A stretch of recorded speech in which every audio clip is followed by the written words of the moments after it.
Hello, good afternoon, or good morning, or good evening, whenever you're watching this. This is going to be the mini lecture about the second type of pronouns. We covered personal pronouns in our last little lecture, and this one is going to cover the second type of pronoun, and that is called the compound personal pronoun. Compound personal pronoun. Draw yourself another telephone pole, okay? Label it again as to being singular or plural, and then log in your persons, first, second, and third, because remember, all pronouns are going to have number and person. Doesn't care what type they are, they're all going to have number and person and gender and case. Okay? Same thing as nouns now. Pronouns share the same characteristics with nouns. So a compound personal pronoun is defined as a word that is made up of two words jammed together, so it's a compound pronoun. You take usually a possessive case pronoun and you tack self or selves onto it. Okay? First person singular is myself. Second person singular is yourself. Third person singular is himself, herself, or itself. Let's go over to the plural. You take our, that possessive case, first person, plural, possessive case pronoun, and add selves to it. It is plural. Yourselves and themselves. Now, a lot of people get all confused with that self thing, especially with the third person plural. And they come up with words like themself, their selves, their self.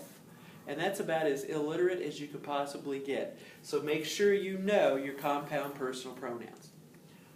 Myself, yourself, himself, herself, itself, ourselves, yourselves, and themselves. Now there are two special uses for the compound personal pronoun. The first use is as a reflexive use. Reflexive use. R-E-F-L-E-X-I-V-E. The reflexive use of the compound personal pronoun is that this word is going to be used as a real word in a sentence. You have to have that word in the sentence for the sentence to make sense. Okay? Something like, I gave myself a lecture. I told myself to remember that date.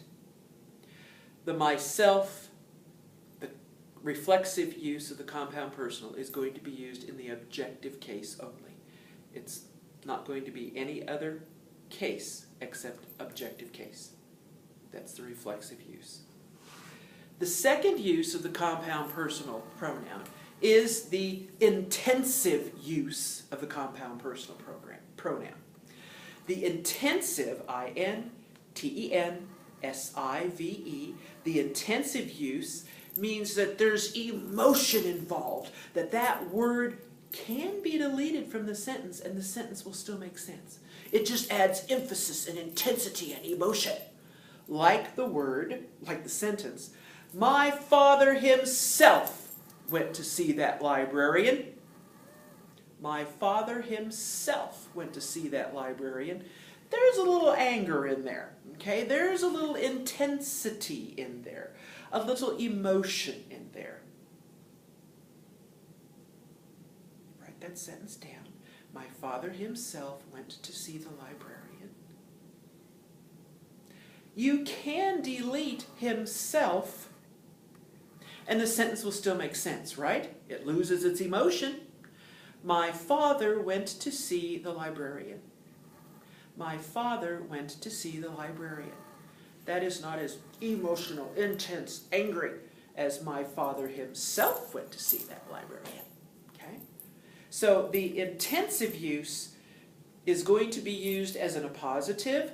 My father himself. What's the antecedent for himself? It works as an appositive to father. The antecedent is father. Himself is the appositive to father. And appositive comes right after the noun or the pronoun that it renames. Okay? So that is the compound personal pronoun. We'll get to the next pronoun here in a minute.